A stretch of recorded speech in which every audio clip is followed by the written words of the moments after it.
Hello guys, welcome to Barca Forever, the channel that brings you all the news, updates and just general discussions surrounding the world of the blue and red. The best team in the world, FC Barcelona. Let's get into it.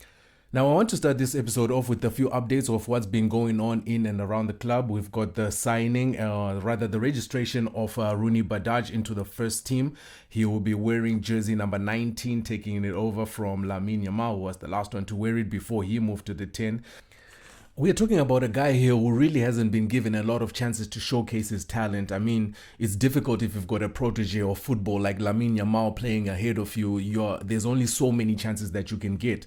But with the few chances that he has been given, he's showed that he has got a lot to offer. Like he's got a good dribble, he's got a neck for flighting, very good crosses into the box. He shoots very well, makes great efforts defensively. So it's turning out to be a very good signing. Remember, when he was signed, it was a calculated risk. The belief was that he could play in the first team, but if he couldn't make it, then he would be a good addition for the B team until perhaps a time he could work himself up. But that hasn't been the case, and he has grabbed all his opportunities with both hands, putting up performances, backing up his confidence, and that is a very good thing to see. I think the excitement around Roony is really what he can bring to the table. You need a guy who's going to push to be in the starting 11, and that keeps the guys on their toes, because if you're fighting for positions, it keeps the competence very high in that team. And this is what we're looking for at Barcelona, to keep the value of and the quality of the football very high. You want a time when you bring out Lamine Yamal and substitute him, you bring in Roony for the quality of the football to remain at a very high standard. And this is exactly what Roony is going to bring to our team. In our other update, we await the club's confirmation of the signing of JOAO Cancelo from Al Hilal.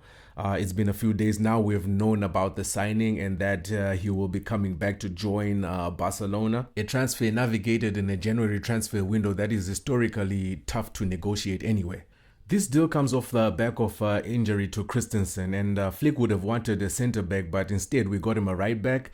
Perhaps, and this is just my citing, that this signing was easy because his contract at Al Hilal was running out, and perhaps both parties were looking for a fresh start apart from each other. And the other thing definitely would be him reducing his wages. You know, obviously he had to make a sacrifice, reducing his wages to about 50% of what he was currently earning at Al Hilal. And at Barcelona, that always makes a huge difference because La Liga has a stringent rules on the FFP rules. So we'll take what we can get. Now, looking at the general aspect of the signing, considering that we were looking for a centre-back instead, it doesn't look like too bad of an outcome. I mean, Cancelo can always cover up for Koundé at right-back, and Koundé himself has been playing a number of games. He's one of the most used players in the squad that we have, and it's good that we have somebody who can give him some rest. He can still play there because defensively he is better than Cancelo, but just for the rotation's sake, that would be a good plan.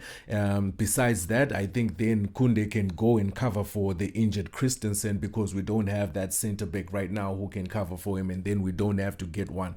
On top of that, you've got a player like Eric Garcia, who's very versatile, who was playing as a centre back, who was playing as a defensive midfielder, and also sometimes covering at right back. Well, now you think, well, he doesn't have to cover for that third position anymore because we've got somebody right there. He can now concentrate on his two positions. Sometimes we can play him as a defensive midfielder or as a centre back if needed, and that gives us good cover throughout our squad. I think it's still a good signing, even though we would have probably, or Hansi Flick instead would have really wanted a centre back. However, guys, we cannot forget the big game coming up on Sunday, and El Classico Supercup in Saudi Arabia. I don't know about you guys, but I'm super excited. Guys, going into this match in our current form, with the team performing, the fans are vibrant right now, the confidence full to the brim, especially after pulling off that heist in Espanyol and then absolutely obliterating Bilbao in the semi-final of the Super Cup. I think the general consensus is that we are feeling strong again. We've got 520 minutes without conceding a goal, and we're scoring goals again freely.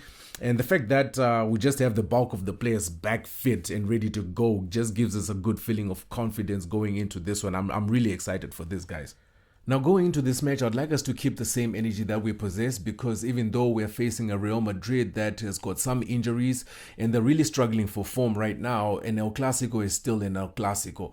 You need to show up on the day, and it's how you perform on the day, because form goes out the window purely in games like that. And so that leads us to the lineup that we expect to see on Sunday night. I don't expect Hansi Flick to make too many changes. I mean, there's no reason to. Again, if something is not broken, don't fix it. So not too many changes for me. I expect him to go with obviously Joan Garcia in goal. At right back, I think he's going to go for Kunde. Again, the centre back pairing of Kubasi and Eric. And he will put obviously Alejandro Balde at left back to complete that back line. I think in midfield, defensive midfield, is going to play a combination of Pedri and Frenkie de Jong. This is the last pairing he had in the last match, worked out well, so I think he will pretty much go with the same thing. For me, Fermin still makes it back into the team because of his performance in the last match. He was amazing. He was dynamic, he was very creative, so I think Hansi Flick will give him another chance to showcase the same level of skill that he did against Bilbao. On either side of his flanks, I expect to see Lamine on one side and of course Rafinha on the other, probably with Rafinha interchanging with Fermin here and there to go into the 10. That we'll see as the match goes, but again, I think to lead the line, he will go with Ferran Torres. There's no reason to change again. I thought Lewandowski had a good game, a good cameo when he came on, but it seems like Hansi Flick is really going for Ferran simply because he's showcasing that he can score goals, and then of course he's got other things that he brings to the table, like he presses, he makes runs, he never gets tired, obviously because he's younger, so he's more active than Lewandowski, so he gives much more dynamism to the team. So for me, that's the team I think Hansi Flick will select, pretty much going with the same thing as last, continuity and just trying to give consistency to the guys who are playing. But there are other rumors that have been coming out, obviously, because of Rooney's performance in the last match. Some outlets were suggesting that Roony would play in Lamine Yamal's position while Lamine would be changed to play the 10.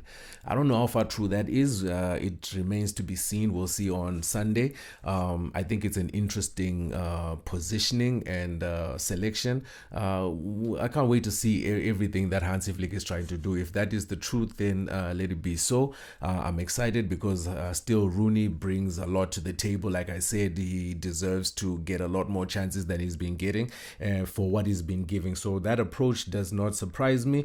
Everything else remains the same. So probably those two changes what we would expect to see besides what I've already given. Or maybe you guys have got your own opinions and your own suggestions as to how the team will look on Super Sunday when we play Real Madrid. Hope you guys are excited as I am. I already said I'm looking forward to it. I'm going to be in my orange jersey waiting to play Real Madrid. I think we're going to take this one definitely, probably 3-1. I think, in my opinion, we've got enough to beat Real Madrid, and just good luck to us, culés.